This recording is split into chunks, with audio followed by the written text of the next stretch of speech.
میرے رب کا قرآن ہمیں ہر دور کے لیے آگاہ کرتا ہے۔ جاء الحق وزہق الباطل، حق آیا اور باطل چھٹ گیا، ختم ہو گیا۔ تو ہم ڈرتے کیوں ہیں؟ ہمیں گھبراہٹ کس چیز کی ہے؟ ہم ڈپریشن میں کیوں ہیں؟ پریشان کیوں ہیں؟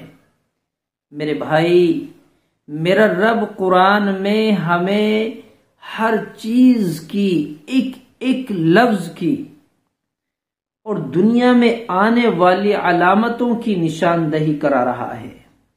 میرا رب حق کے آنے پر یہ بشارت دیتا ہے کہ جتنی تاریکیاں ہیں، جتنے اندھیرے ہیں، جتنی گمراہیاں ہیں، وہ سب چھٹ جائیں گی۔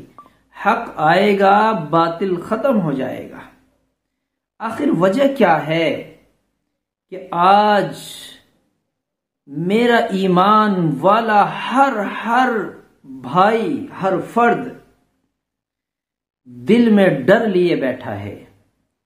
میرے بھائیوں، یہ ہمارے بداعمالیوں کا نتیجہ ہے، یہ ہماری بدقسمتی ہے کہ آج ہمارا ملک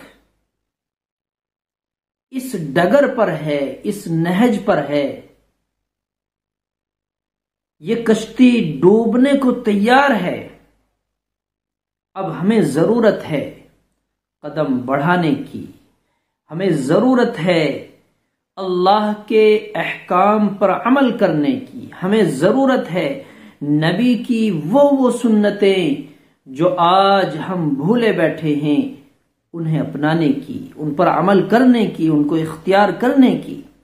دلوں کے اندر نفرتیں، عداوتیں، حسد، بغض، کینہ، کپٹ، یہ ساری چیزیں دور کر کے پیار، محبت، انس، الفت، ان ساری چیزوں کو پیدا کرنے کی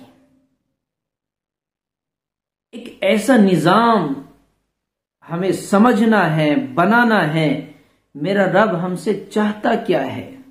دنیا نہیں چاہتا، نہ کبھی دنیا کی چاہت ہمارے دلوں میں ہونی چاہیے، لیکن درد ہمیں اپنے ایمان کا ہونا چاہیے، اسلام کا ہونا چاہیے، اپنی مساجد مدارس کا درد ہونا چاہیے۔ میرے بھائی، میرے بزرگوں، میں نے ایک کلپ سنا مولانا ارشد مدنی رحمۃ اللہ علیہ کا۔ حضرت والا نے کسی کیمرہ مین کو، کسی میڈیا والے کو ایک میسج دیا، خبر دی۔ انہوں نے معلوم کیا کہ حضرت اب یہ 22 جنوری کو رام جنم بھومی ہے، ایودھیا ساری دنیا جائے گی اور وہاں آپ کا بھی بلاوا آ سکتا ہے۔ آپ کیا کہتے ہیں؟ مندر تیاری پر ہے۔ حضرت والا نے فرمایا، بہت لمبی باتیں ہیں، صرف یہ فرمایا کہ کل مسجد تھی اور قیامت تک جو جگہ مسجد کے لیے متعین کر دی گئی ہے وہ تا قیامت مسجد ہی رہے گی۔ یہ ناانصافی کی وجہ سے، ہٹ دھرمی کی وجہ سے یا کسی بھی وجہ سے لوگ مندر بنائیں، کچھ بھی کریں، قبضہ کریں، لیکن وہ مسجد تھی، مسجد ہی رہے گی قیامت تک۔ اللہ اس جگہ کو مسجد کے لیے ہی متعین کر چکا ہے، ہمیشہ مسجد رہے گی۔ تو حضرت والا نے صاف لفظوں میں فرمایا کہ وہ مسجد ہے۔ ہمیں افسوس کی بات یہ ہے کہ آج دنیا میں شاید پہلی جگہ ایسی ہو کہ وہاں مسجد کو توڑا گیا ہو اور مندر بنایا گیا ہو۔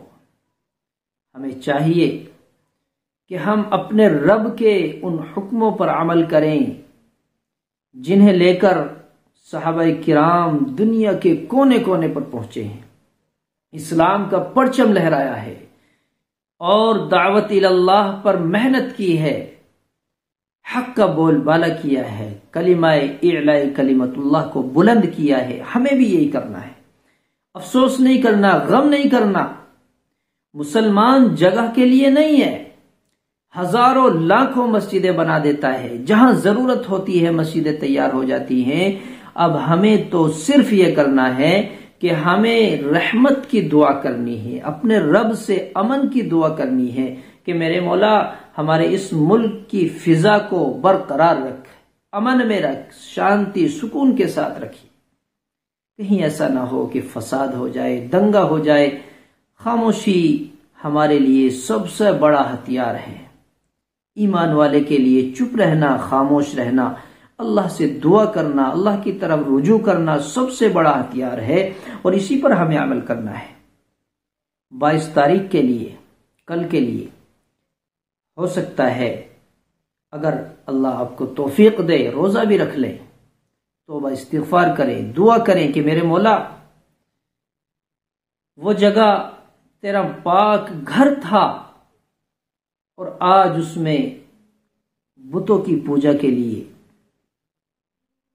ایک پتھر کا گھڑا ہوا بت بنا کر کھڑا کر کے اس کو پوجا گیا۔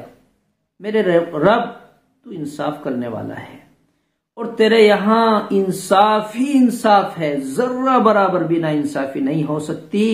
اے میرے مولا، یہ ظاہری جو طاقتیں ہیں تو نے کل بھی ان سے بدلہ لیا تھا، آج بھی تو قادر ہے، آج بھی تو انصاف کرنے پر قادر ہے۔ ہمیں اپنے رب کی طرف رجوع کرنا چاہیے، گھبرانے کی، پریشان ہونے کی کوئی ضرورت نہیں ہے۔ اور یہ میرا پیغام ساری دنیا کے لیے ہے، کیونکہ ازل سے لے کر ابد تک، ہمیشہ سے لے کر ہمیشہ تک اللہ کا قانون اور نظام یہ رہا ہے کہ ہمیشہ دین حق مذہب اسلام ہی رہا ہے اور مذہب اسلام ہی رہے گا۔ یہ ساری ظلمتیں، تاریکیاں آتی ہیں، چھٹتی ہیں، چلی جاتی ہیں، ختم ہو جاتی ہیں۔ میں نے قرآن کی آیت پڑھی تھی، جاء الحق وزہق الباطل۔ اللہ تبارک و تعالی جب حق کو لاتا ہے، حق آتا ہے، حق بات آتی ہے تو باطل کو ختم کر دیتا ہے، اور حق ہے مذہب اسلام۔ انشاءاللہ یہ حق ہی رہے گا۔ اللہ تعالی ہم سب کو امن میں رکھے، محفوظ رکھے۔